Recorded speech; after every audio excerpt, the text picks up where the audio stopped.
Hi there, it's Bruce Millington, Mark Langdon, Dan Childs and Paddy Powers, Ed Quigley, looking ahead to 2 live Premier League games on Sunday starting at 1:30. Bournemouth versus Southampton at Dean Court. And Ed Quigley, how do Paddy Power bet on this testing fixture? So Bournemouth on the slight drift after last night. They're currently 15-8. The draw is 11-5, and Southampton are 8-5. We'll start with you, Dan. Do you feel like Southampton just moving back in the right direction now? Well, 2 good performances. I just think this is a classic case of an overreaction in the market to one match form. I mean, if you looked at this game before, I know the midweek games have happened, but if you looked at it before then, Bournemouth would be they're a point above Southampton before the midweek results in the league. They've been going well. Southampton, I mean, they had the good result against Everton, who were dreadful on the day. They played well at Man City as well, but as has been mentioned, the stats for that game, City created and missed a lot of chances as well, and they would have had to work very hard in that game as well to be hanging on for that result until the 96th minute for the point. You wonder how their legs are going to be at the weekend at Bournemouth. Bournemouth played at home to Burnley. Burnley are a direct side. They've done a job on Bournemouth. Bournemouth probably better against other teams that play more football as well. I think it will suit them more playing against Southampton.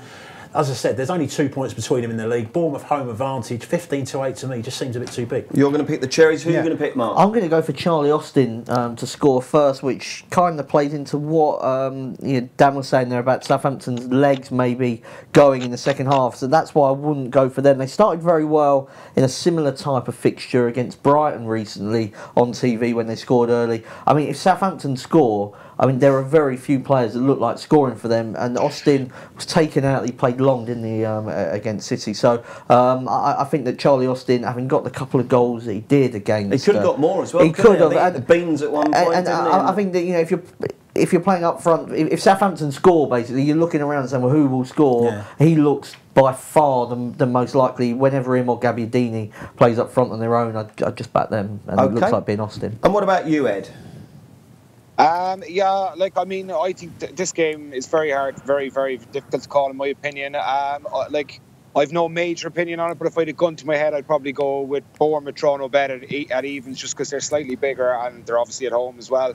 Both teams have had pretty poor starts really to the season, and Bournemouth's home form is pretty poor, and Southampton's away form they've only won 1 of 6 as well, and that was against Palace when they were in a poor state at that stage anyway. So yeah, I go with Bournemouth that draw no bet at evens. Righty-ho, 4 o'clock, Man City versus West Ham. I presume, Ed, this is the longest price West Ham have ever been for a league game. What's the match prices? So City are 1-12, the draw is 11-1, and West Ham are 25. 25-1 West Ham to win a league football match. That's absolutely extraordinary, isn't it? I can remember when Blackburn, I think, were 25 when they won at Old Trafford on New Year's Eve one year, which I think is the biggest prize Premier League win in history, if I'm right. Quick, they played for both clubs? Man City and West Ham. Trevor Sinclair? Yeah, you could have that. Ian Bishop. Yeah, I think there's Joe Hart, Zabaleta. There's plenty, isn't there? Yeah, we can probably get a whole team City out. City have had the better end of that deal. But we'll first get Ed Quigley's expert verdict on Man City West Ham. Ed, talk to us. So, I just think that, obviously City are obviously in impeccable form. They're breaking club records in terms of winning domestic matches and all that. And they have covered the handicap, against Liverpool, Palace, Stoke and Burnley. They've beaten them all by 3 or more. But I suppose the only teams they failed to cover it with was against Southampton and Everton at home. Just at the prices, though, I know West Ham have been very poor, and Moisey is a poor appointment in my opinion as well. But I think the betting public is going to be piling into City on the minus. And I just think going against the public and this kind of stuff generally pays dividends. So I would actually go with West Ham +3 at 5-6, which, as mad as that sounds, I think is a shrewd enough bet. So that's West Ham to either win, draw or lose by fewer than 3 goals. Swimming against the tide there. Mark, what do you reckon? I'm trying to swim against the tide as well by going for the first goal after 18 minutes. I mean, it's fairly low, and I'm just hoping that West Ham set up to do a damage limitation job. I mean, whether they've got the defenders to do that is another question. But if you have a look at City, most of their best work seems to be done later on, as we discussed earlier on the Postcast. And actually, in their 12 home games this season, 8 of those, it took at least 20 minutes for the deadlock to be broken. It took 17 15 minutes against Stoke when they scored 7. Some bad enough teams have gone there and held out for at least that time. Feyenoord, I think Feyenoord probably would be worse than West Ham, and that they held out for a long time. Crystal Palace did as well till nearly the break. Burnley are better defensively than West Ham, but even West Ham, Manchester United, Tottenham, Liverpool held out for at least 20 minutes in all of those games. I mean, it's not a great betting heat, is it? But that's the way. I think if you're going to have a bet, the way to go, and just hope that maybe they get an injury early and sit on the deck for a couple of minutes as well. That's all in your Billy favour. Bonds coming out the tunnel in the old claret and blue. You know, you've got a chance. City will win the game. I think it's just by how many. Okay, how many will it be, Dan? I'm going to go with the tide. Actually, I just think. No, I looked at. I mean, obviously the Everton game was a huge blow for them, and there was quite a bit of expectation that they would go up there and get a decent result. Fancied them myself, actually. Yeah, I did. I fancied them myself. I think the first goal was key there. It's such a psychological blow. They've also had the physical blow of Winston Reid went off injured in that game, or I think it's their best of an ordinary bunch of defenders. I mean, Declan Rice come on to replace him. They've also got Font out injured, Collins out injured. There's not a lot, when to go to City with that few decent centre back options is a real worry for me, and I just think looking at a way to get with City. I mean, you're looking at double result looked too short, win to nil looked too short.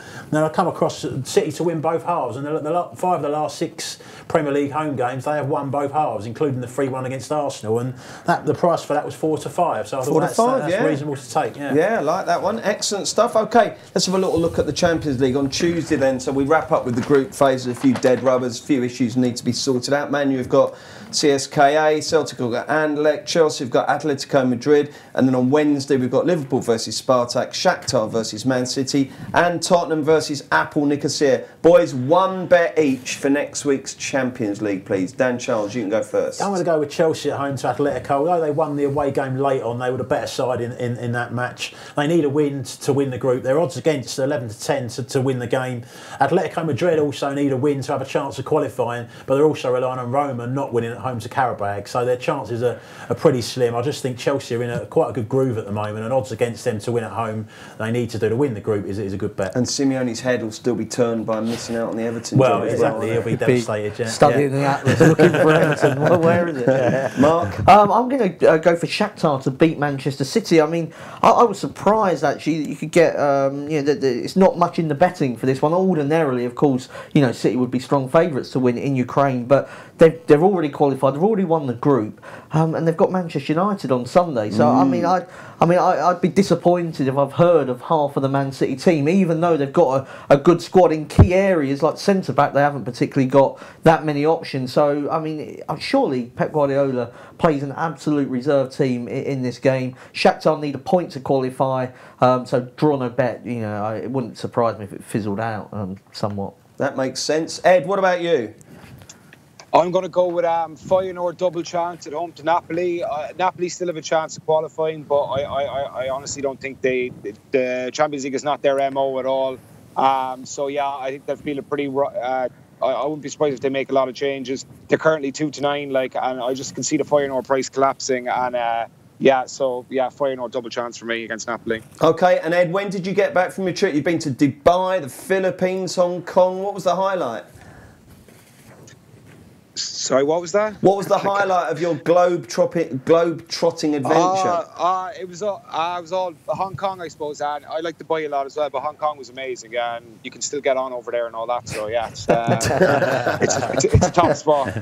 And what are you doing this weekend? Just your laundry and unpacking your rucksack, or are you grafting? This weekend's definitely chilling. I have to realign the finances, so that's definitely. Just take it handy before Christmas now. Like Craig David, he's going to chill on Sunday. Mark, what are you doing? You off to see some far-flung team? I am. Well, not far-flung, but not far from these offices, actually. Millwall, Sheffield United. So get to see whether the Blades really are sort of serious about promotion. I'm on them at 12-1 for promotion. Just it's not a bad bet, is it? It's not a bad bet. Just having a mini wobble. I think they're probably at sort of the Tottenham level of blip into a wobble. But yeah, a good opportunity for them to, because Millwall have struggled in recent weeks as well. I last went to see Millwall in 1985 Cup game, and I vowed never ever to watch Millwall in the flesh again. I hated it so much. How I've still got my head on my shoulders after that is unbelievable. It's my second visit to the Den this season. I saw them beat Norwich 4-0 earlier on in the campaign, so it's not quite as bad as it used to be, Bruce, for sure. For me, no way.